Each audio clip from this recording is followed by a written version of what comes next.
Moonshine Jesus, baby, alright. Moonshine Jesus, a surprising delight. Moonshine Jesus, won't you shine a light?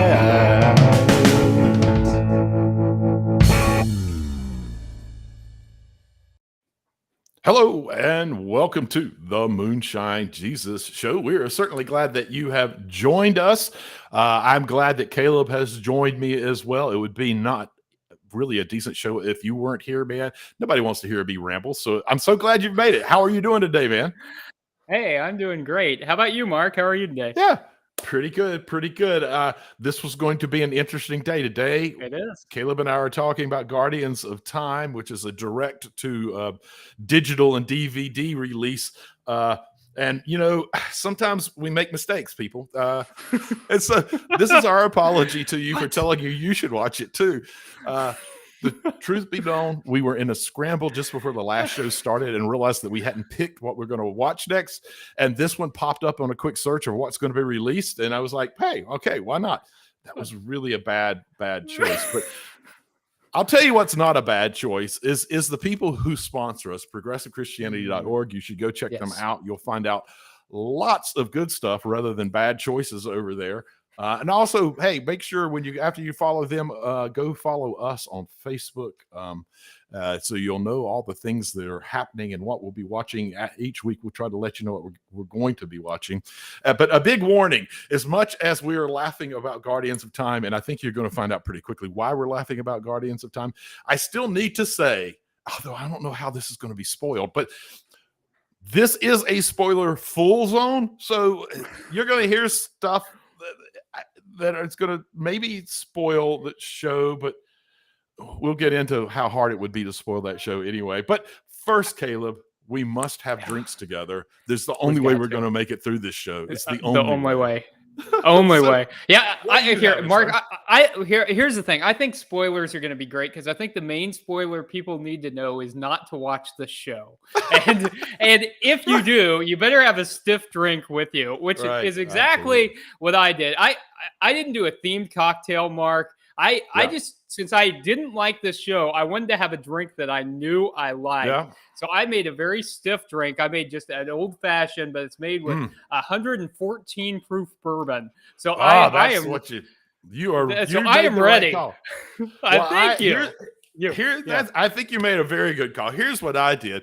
This show was so absolutely ridiculous and silly and So I've made a drink in a clear tiki glass, which I think is just ridiculous. And I've put some junk on top of it. But the drink that I made is exactly what I think represents this show. The drink is called the Train Wreck. So I'm having Train Wreck is vanilla vodka, 1 ounce vanilla vodka, 1/3 ounce orange liqueur, 1/3 ounce cream de cocoa, a splash of lemon lime soda, and some sweet and sour mix. So here. Let me see this Train Wreck. Okay, ridiculous. Because it's a train wreck and it's in a ridiculous glass. So cheers to you. And here's the hope of we make it through this next 40 minutes. Moonshine Jesus. Moonshine Jesus. Moonshine Jesus. Moonshine Jesus, won't you shine a light?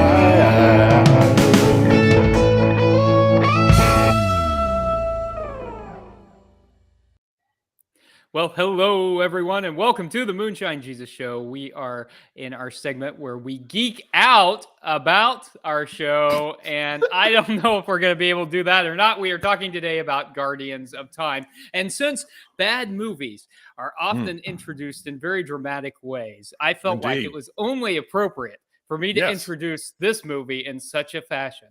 So, Mark, in a world where some movies are so bad they're good, you might hope this new fantasy release, Guardians of Time, will fall into that category. It doesn't.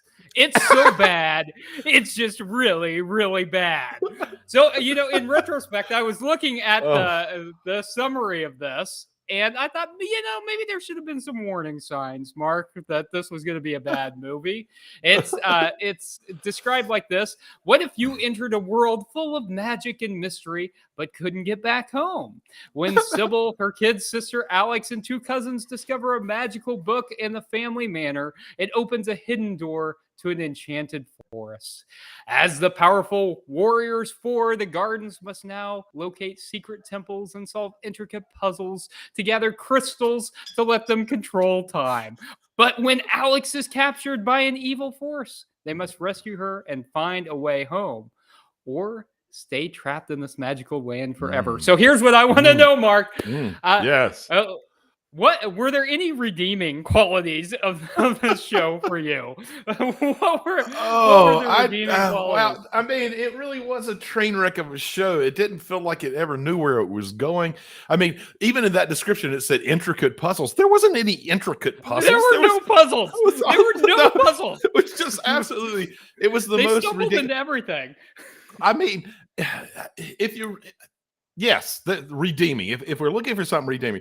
This is a story about family in a lot of ways. I mean, because we've got two sets of sisters who are cousins, and it is about overcoming our doubts about ourselves to a certain degree. Although I don't think that they really handled trying to help us see that very well. It was really kind of poorly done, if you ask me. And man, it was just. The acting, poor kids. I think it might just be that they didn't have directors so good. Because here's the thing, I went back and I watched the trailer for this thing. The trailer is incredible. I kid you not. What? The trailer is incredible. All the visuals are great. They get the right parts, the pieces from the kids who are acting. They get just the right scenes. They come off fantastic. It's dramatic. There's great build. I think this suffers from probably a director. Those poor kids come off as really bad. The CGI, I mean, my gosh, I mean, come on. Talking ET alone was weird. I mean, whatever what was this? Agate? Come on. He looked like a talking ET. He did. I didn't make that connection, but he totally did. Yeah, he looked like he just looked like a blob of CGI. And they put ET's face on the front and made his mouth move. It was. That's right. Yeah, that's very generous. I love it. Yeah. Very generous. No, mostly this show just upset me, man. I don't know about you. I watched it on Amazon, and I had high hopes. Well, I also wasn't sure the first time I sat down if I was going to have enough time to watch it, so I couldn't rent it. I had to buy it. And I spent $10 on this thing, and it's going to be in your digital library, reminding you of the decision. Or is it? You can delete that stuff, and there's a pretty good chance that I'm going to say bye-bye to it. So, just for fun, I made a list of five horrible things that I should have done with my $10 instead of that. I want to hear this. There are 5 other things I could have bought with my $10 that were worse than that. Wouldn't. No, I said that wrong. That wouldn't have been. They're bad things, but they wouldn't have been worse than spending it on this movie. Okay. Bad things that aren't as bad as this movie. I could have bought a DVD of the Left Behind movie. That'd have been better than this. That'd been better than this. I could have bought off-brand bourbon out of a hotel mini bar. That'd have been better. That'd have been better. I could have bought a Justin Bieber CD. That would have been better than this. I could have spent money on a new outfit for my Facebook avatar. It would have been better. I'd have been better spent money. And finally, I could have spent $10 on a satchel of magic beans because that would have been better too. I mean, it was just. Oh, I was so upset. I was like, I'm sitting there, particularly the first 20 minutes or so. I'm really sitting there. I'm questioning life. I'm like, I spent $10 on this. Why did I do this? Why didn't I buy that Left Behind DVD? Why don't I get new clothing for my avatar? Why am I not sitting here listening to Justin Bieber's newest CD? I don't understand. It wouldn't hurt as much. It wouldn't even hurt as much. So what would you think as redeeming qualities of this that make me feel better about my $10? Yeah, that's right. So my favorite part of this was because you started watching this sooner than I did, and you texted Yeah. me early next week, and you said, "Man, I'm 16 minutes in. This movie's horrible. This is Yep, bad." yep. Well, it's tough because it's poorly edited. There's odd Yeah. lighting choices. Oh, There's yeah. this random triumphant music at the very beginning when absolutely nothing is Nothing's happening. And of course, the crappy CGI and poor Right. plot. So if I had to try and pick something redeeming, man, I wish I had thought of better things to spend my money on. That was brilliant. um, if I had to try and pick something redeeming, I suppose it has to be people coming to terms with who they are, finding Right. gifts that they didn't know that they had, and Right. building relationships. But I think it's a stretch because I don't think the movie does any of those things Right. particularly well. Well, So, right. but I do think And that, even the quote gifts that they have to go get something for those. It's not like a great way of Yeah. telling this story was they thought they had to go get these keys or stones or whatever. They thought they had to go get those to unlock the gifts that they had, but it turned out that the gifts were with them all the time, and all they had to do was really believe in themselves. I mean, that'd be cheesy, but it'd been better than what happened here, where they had to get stones, and then sometimes they absorbed the stone in their hand, and then other times they just held it, and then sometimes you had to put it in this little round slot thing that had places for 3 stones, even though there were 4 of them. And I don't know. Here's my other question, Mark. While we're geeking out, quote unquote, about this segment, right? I Right. want to know why Deimos, the big bad, who is disguised as a CGI That's ET, talking ET, yeah, talking ET, yeah. I want to know why his portrait is in the manor. Why, like, if he's this big bad well, he guy, seems why- to be connected with the manor in some way, because when Sybil goes back in time, although her gift was supposed to be the future, right? So I couldn't figure that out. Like right after they revealed that they all like, you go back in time and you do the present and you do the future. Right after that, she goes back in time. I'm like, what the? What? You can't even follow your own storyline here. So, but when she goes back, she bumps into him in the past in the manor. So I wonder if he's a former like owner of the manor. I don't know. And they can't take his trying portrait here. down. Yeah, I don't know. And Maybe she's also the only one who seems to have some connection with her gift without Right. the crystal. without the crystal. She had it before she had a crystal. Right, where she's able to see back in time, even though, as you said, her gift is the future. But then Alex couldn't have her gifts until she absorbed the stone in her hand.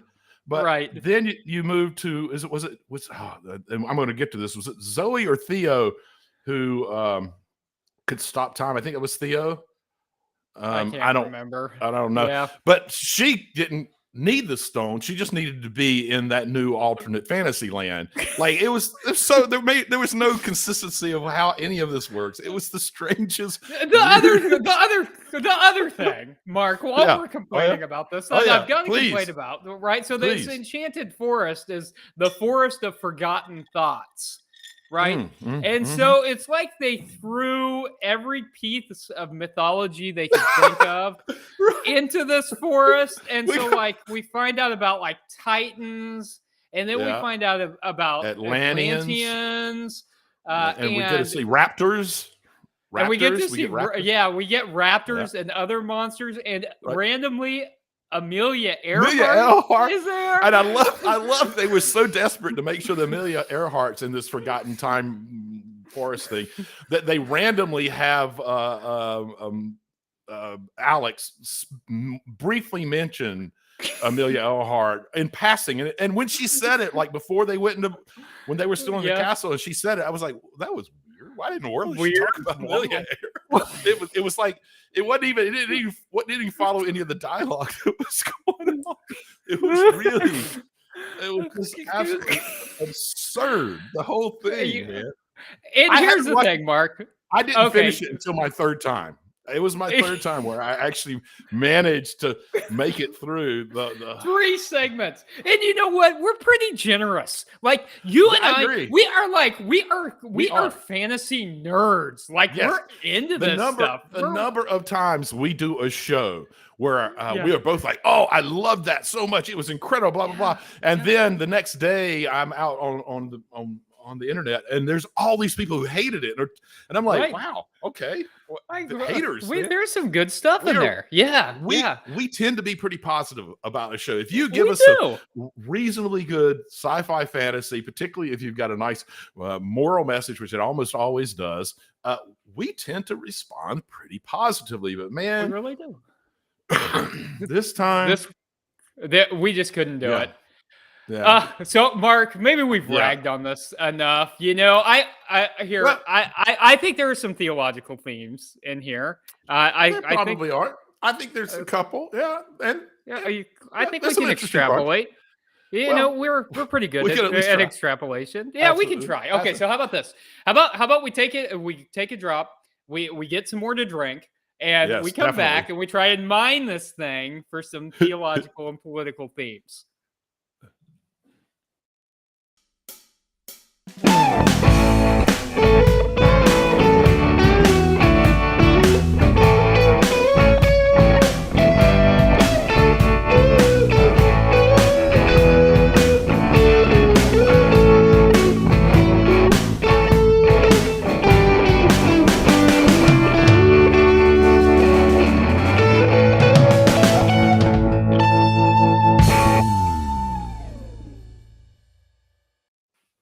Hello and welcome back to the Moonshine Jesus Show. You've joined us for our Theo Politico segment, where in this particular episode, we are going to try to pull something out of the train wreck of the show Guardians of Time to give us something that's actually worth talking about, because the movie itself pretty much wasn't.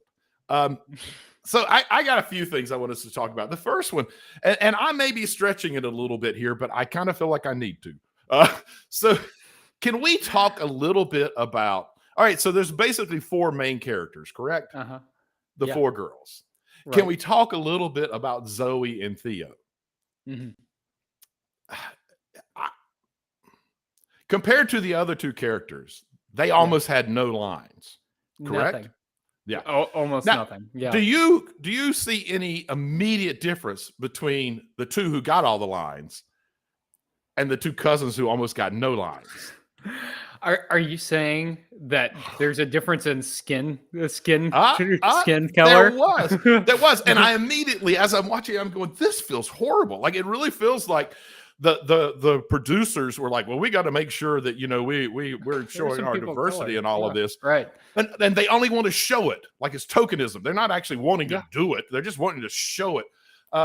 So I assume, is it unfair to say that it feels like that was a lot for appearances? I mean, you had Pamphilos, who also was a brown guy, but he was a weird character too. It just felt like you had 4 main characters, half white, half black, and the black folks did not get to speak at all. So is that what was going on Yes. here, you think?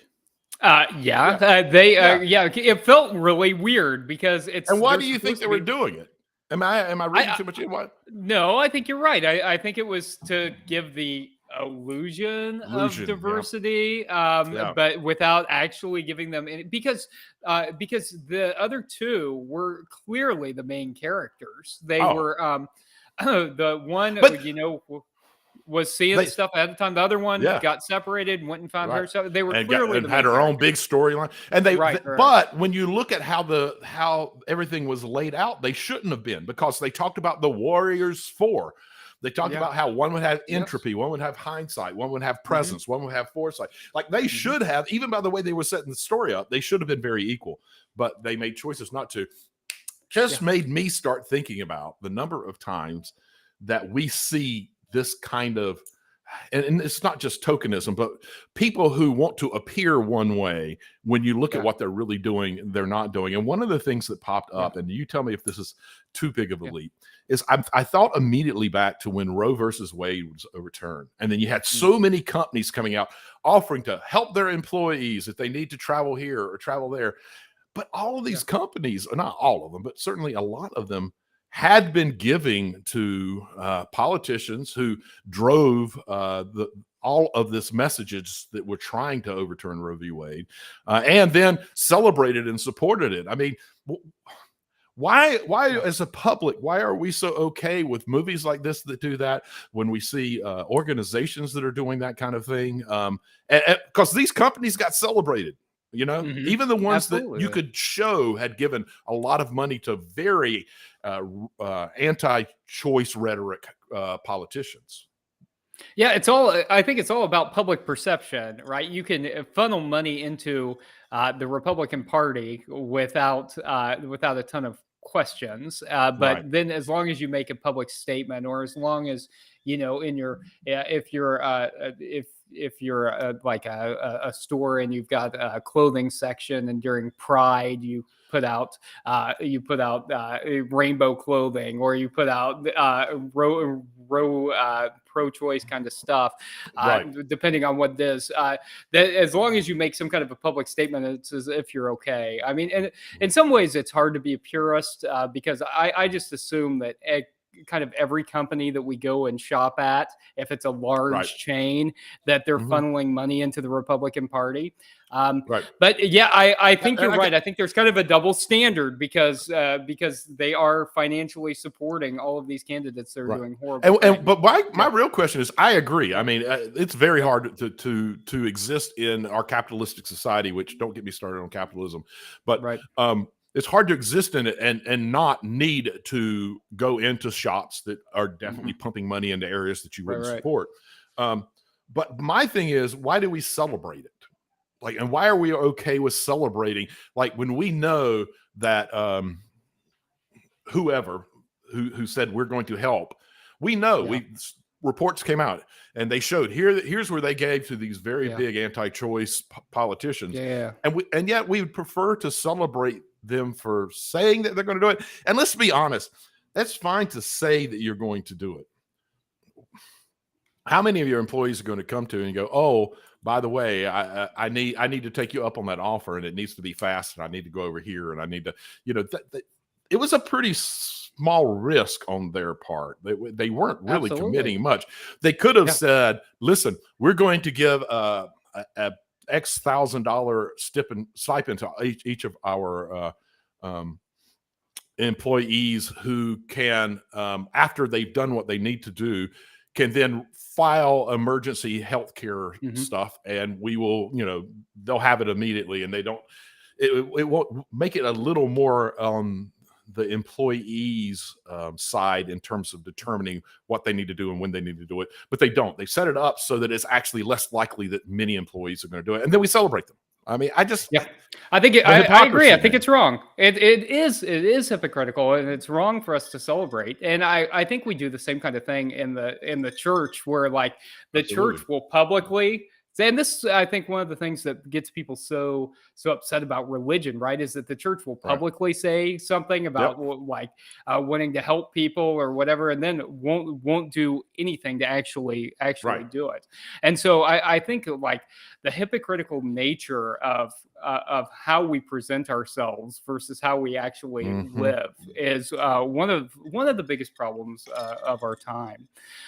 So I think one of the other places where I saw this kind of happening in the movie was, okay, so Deimos, the character, the big bad in the character, pretends to be like the talking ET. Talking ET, right? Yes, right. And so he pretends to be less than to like manipulate the smallest girl. Yes, that's that great line. I actually liked that exchange. There's so much to learn. Is that where you're going? Because if so, I'll let you take the line. You want to do the line, or you want to do? You do the line. You do the line. So, and I'll pick so the talking ET is talking to Alex, who is the youngest of the four girls and doubts herself the most. And talking ET says, "I am less than. I am a less Mm-hmm. than tall, less than fast, less than smart.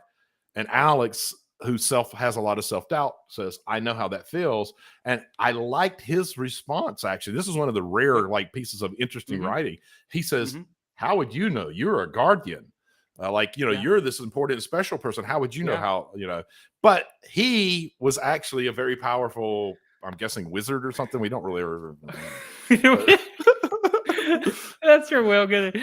Yeah, so that's the thing. Like, so at first I thought, oh, okay, well, this is going to be about like people who are like less than like coming into their own and stuff, and then that wasn't what it was about. And so what I ended that would have been cool. It would have been so good if they'd have done that, and because that was early on in them getting to this fantasy land, and I was like, okay, this is what this is going to be about. This is going to be good. Like, and it's not. No, and so here's what I started thinking about. But there are people like that, like Deimos, who are like powerful people, or who come from privileged backgrounds, who pretend to be something else to take advantage of that situation. And so I'm thinking about people like, what's her name? Rachel Dolezal, the white woman who pretended to be black. Remember this? Right. And was the chair of very well. NAACP in Washington.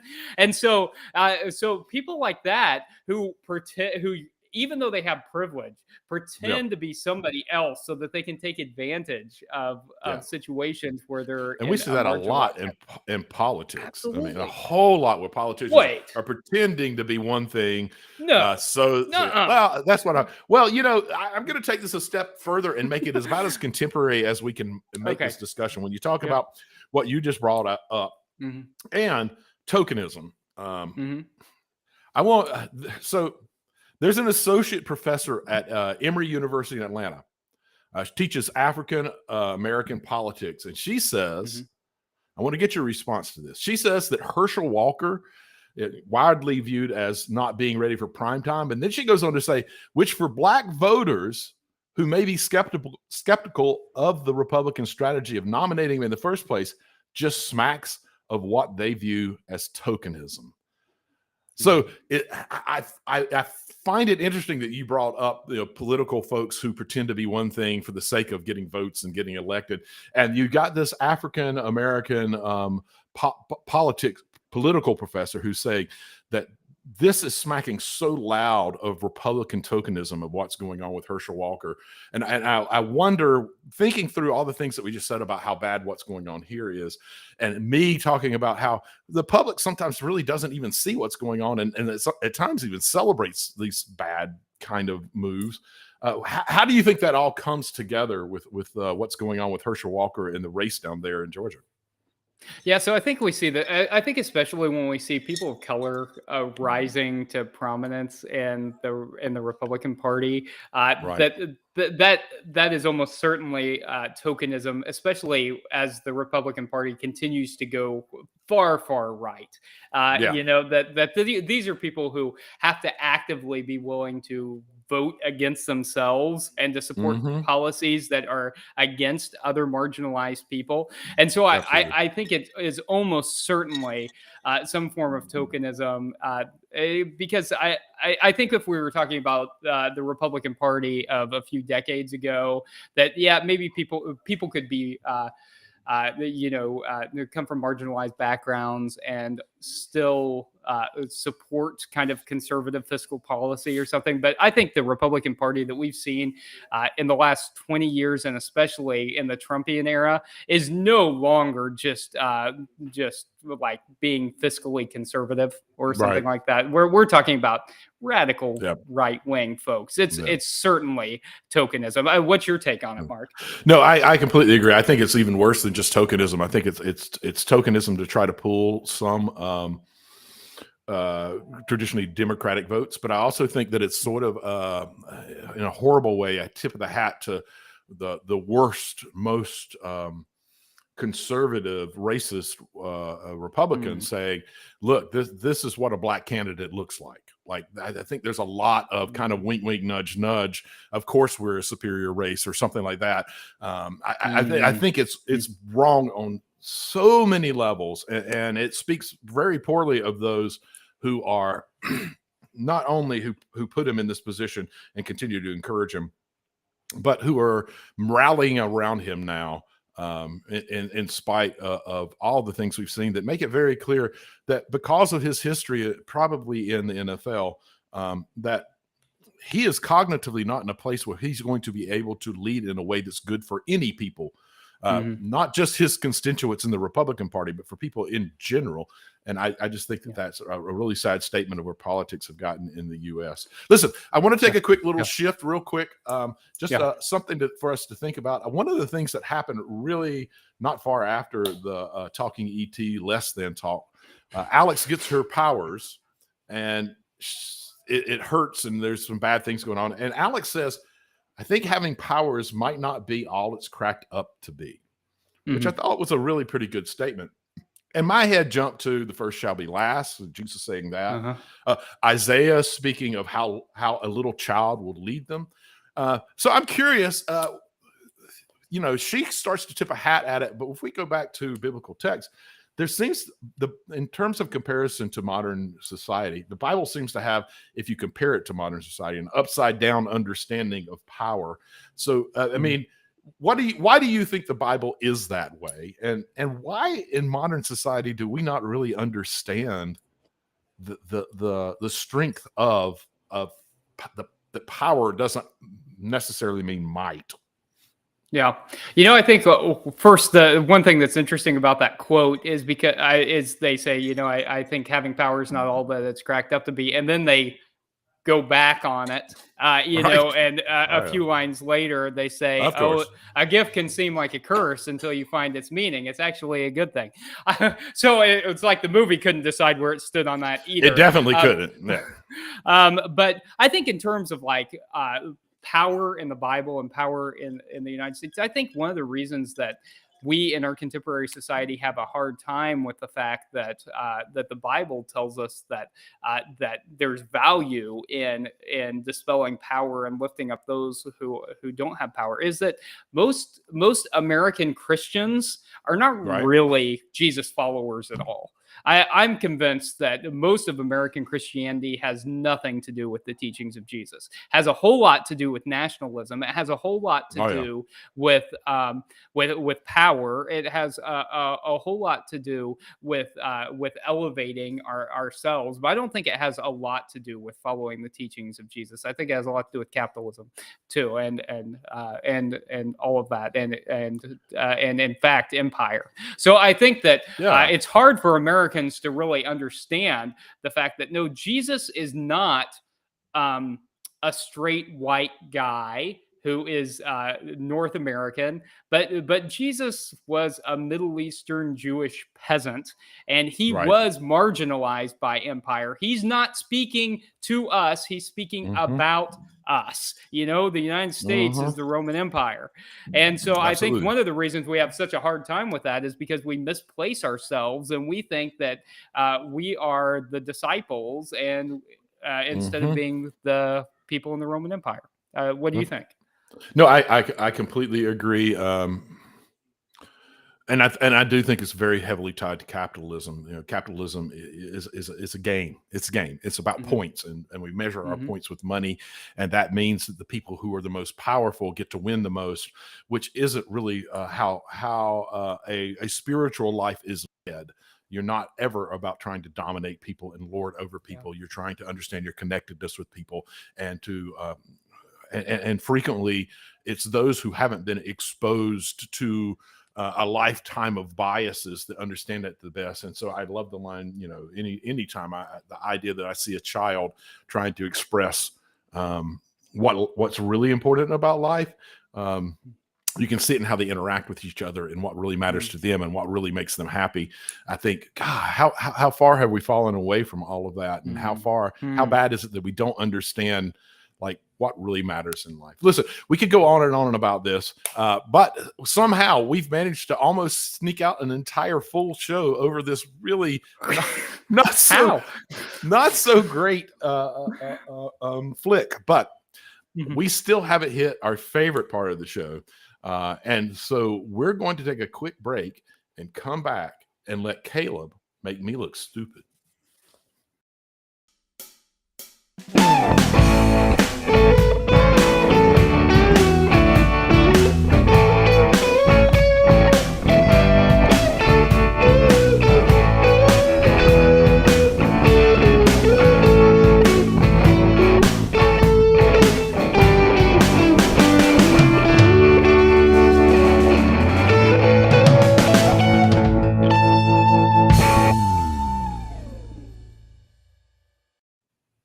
Well, hey, everybody. Welcome back to the Moonshine Jesus Show. We're in our favorite segment, the Make Me Look Stupid segment. Thank you for sticking with us this long as we talked about Guardians of Time.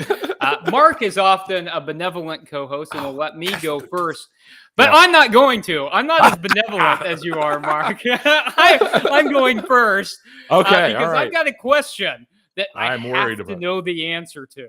Okay, I'm worried. I'm worried. I am both worried about the question and worried that it might be the same question I have for you. So go ahead. well, we'll see.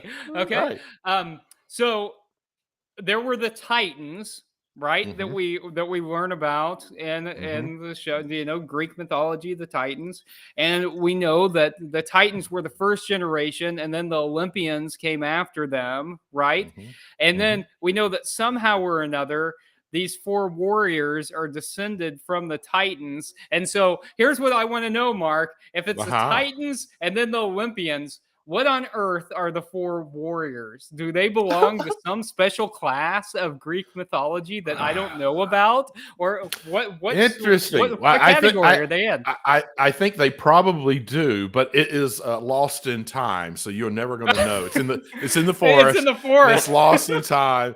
It's probably on some shattered piece of stone that was supposed to unlock a gate or something, and it's probably all written down there, and it'll be lost to all of us forever.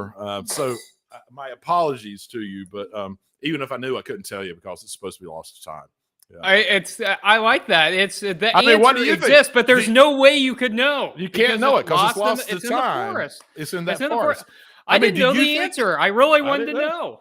I thought maybe that you had created a new class to describe. I don't know. So all right, so that brings it back to me. Yes. And so, all right, so we haven't talked about this at the end. All right, so the Warriors 4, the new class. They do have Pamphilios, who guides them through all of this, right? And he's been helping them along, right? And he even helped the Atlantean warrior or guard, I think Atlantean guard, and he helps them get back and recognize evil. And then at the very end of this movie, after you think it's going to be over, the older sister says to the younger sister, "You're going to be an amazing woman someday, but right now I just want you to be my little sister." And you feel like, oh, what a sweet little sappy ending. Then all of a sudden, some slightly menacing music comes in, and we cut back to the fantasy world, and we see kind of a side shot of this black figure with green flickering flames or something. And then their Atlantean guard who's helped them through, it's being spoken to by this man. And he says, "Did you tell them the truth?" And in an almost cryptic, maybe not good way, the Atlantean guard says, "I told them what they need to know." So my question to you is, did someone actually think there was going to be a sequel to this thing? What? I mean, did you really go, oh, we better leave it open for a sequel? I mean, what was that all about, man? I mean, what were your thoughts when that happened? That is the exact thought that I had. Like, how could anyone have ever thought that this was going to be anything other than like, let's see if we can trick maybe some kind of preteen girls into buying this show, talking there. Like, how could anyone ever have thought that there would be some other kind of show after this? So that led me to find the source material for this, and I discovered that there were 4 books that this was based on. And Well, there are 4. and- Is it actually based on it? I know there's 4 books by this title, but none of them. I don't know that it's based on any of. Is it? I don't think it is. you know what, Mark? I don't know why anyone would have ever thought All right. this We're gonna- this would be this would We're ever gonna- be anything other than a cash. Before we wrap Yeah. this up, I need Yeah. something that we talked about in pre-show Okay. that I'm really curious about. That Okay. you brought the question up. Who is this movie for? So that is a serious question for anyone who's Yeah. listening. If you've seen this train Yeah. wreck movie, who is this for? The best I could figure out is like they were trying to trick some people into buying this. Maybe Yeah. maybe 2 podcasters who were desperate to find There's this something show to cover talk this about. week. Yeah, that cover fantasy stuff. Here, I think it's maybe I think the preteen segment of Maybe. fantasy. I don't think any. I wouldn't know. Is there anyone out there who enjoyed it? I don't know. I don't know. yeah. I'm watching it. I'm immediately going, okay, oh, this was not made for adults. Okay, fine. And so then I immediately, since we're doing it on the show, I thought about you and your 2 young ones, and I thought, oh, hey, maybe Caleb's going to be able to lend some insight into this because maybe he'll see that his kids might whatever. But then they start talking about chronoconception, chronometry, chronology, and I'm like, nope. Not for the That's not for the 7-year-old. young ones. Yeah, That's not for the 7-year-old. I don't know. I think that's part of the point. They didn't know who they were as a show, and maybe that's an important thing for us to speak of. Is how important it is to know who you are and be true to that. Oh, well, Mark, what a great theology you just pulled from this train wreck of a show. How about this, Mark? Okay, Yeah, man. Guardians of Time, it sucked. It just sucked. We need to do something better next week. And Oh, please. Do you know of Okay. anything? I've got a suggestion. Tell me what you Okay, think I'm about ready. this. Okay, I'm so ready. you and I were both comic book fans. Big time. Yeah, absolutely.